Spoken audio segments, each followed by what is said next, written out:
Hello every one. അപ്പം നമ്മുടെ third സെമ്മിൻ്റെ BBAക്കാരുടെ business റെഗുലേഷൻസിനെ കുറിച്ചിട്ടാണ് നമ്മൾ പറയുന്നത്. അപ്പോൾ ഓൾറെഡി നമ്മൾ BComകാർക്ക് വേണ്ടിയിട്ട് ബിസിനസ് റെഗുലേഷൻസ് 2 മാർക്കിൻ്റെയും 5 മാർക്കിൻ്റെയും essay ക്വസ്റ്റ്യൻസ് ഒക്കെ ചെയ്തിരുന്നു. അപ്പോൾ അതിൽ കുറച്ച് ചേഞ്ചസ് മാത്രമാണ് നമ്മുടെ BBAക്ക് വരുന്നുള്ളൂ. ചേഞ്ചസ് എന്താണെന്ന് വെച്ചാൽ BComകാർക്ക് ലിമിറ്റഡ് ലയബിലിറ്റി പാർട്ട്ണർഷിപ്പ് ആക്ട് എന്ന് പറഞ്ഞിട്ടൊരു ചാപ്റ്റർ ഉണ്ടായിരുന്നു.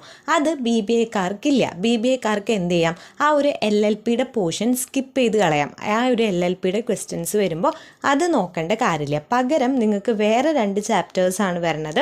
ഒന്ന് കോമ്പറ്റീഷൻ ആക്റ്റും ഒന്ന് റൈറ്റ് ടു ഇൻഫോർമേഷൻ ആക്റ്റും. ആ 2 ചാപ്റ്റേഴ്സിലെ ക്വസ്റ്റ്യൻസ് ആയിരിക്കും അതിലില്ലാതിരുന്നിട്ട് ഉണ്ടാവുള്ളൂ. അതിൽ LLPയുടെ ക്വസ്റ്റ്യൻസ് ഉണ്ടാവും, അത് സ്കിപ്പ് ചെയ്യുക. പിന്നെ ഈ റൈറ്റ് ടു ഇൻഫോർമേഷൻ ആക്ടിൻ്റെയും കോമ്പറ്റീഷൻ ആക്ടിൻ്റെയും ക്വസ്റ്റ്യൻസ് ഇനി നമ്മൾ ചെയ്യുന്നതായിരിക്കും. ഓക്കെ അല്ലേ? അപ്പോൾ നിങ്ങൾ ചെയ്യേണ്ടത് എന്താ, ഞാനിപ്പോൾ ഈ വീഡിയോയുടെ അടിയിൽ പ്ലേലിസ്റ്റ് കൊടുക്കാം, കമൻറ്റ് ബോക്സിലും ഡിസ്ക്രിപ്ഷനിലും മെൻഷൻ ചെയ്യാം. ആ പ്ലേലിസ്റ്റിലുള്ള വീഡിയോസ് കാണാം. അതിൽ LLPയുടെ ക്വസ്റ്റ്യൻസ് മാത്രം സ്കിപ്പ് ചെയ്യുക. ഓക്കെ അല്ലേ?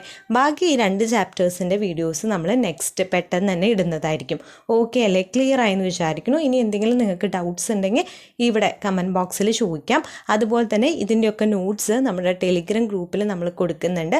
അപ്പോൾ അതിൽ ജോയിൻ ചെയ്യാത്തവരുണ്ടെങ്കിൽ അതിൽ ജോയിൻ ചെയ്യുകയാണെങ്കിൽ ഇതിൻ്റെയൊക്കെ നോട്ട്സും നമ്മൾ അതിൽ പ്രൊവൈഡ് ചെയ്യുന്നതായിരിക്കും കേട്ടോ. അപ്പോൾ വീഡിയോ യൂസ്ഫുള്ളാണ്. ഇനി ഇതുപോലത്തെ ഇമ്പോർട്ടൻറ്റ് വീഡിയോസ് കിട്ടണമെന്നുണ്ട്.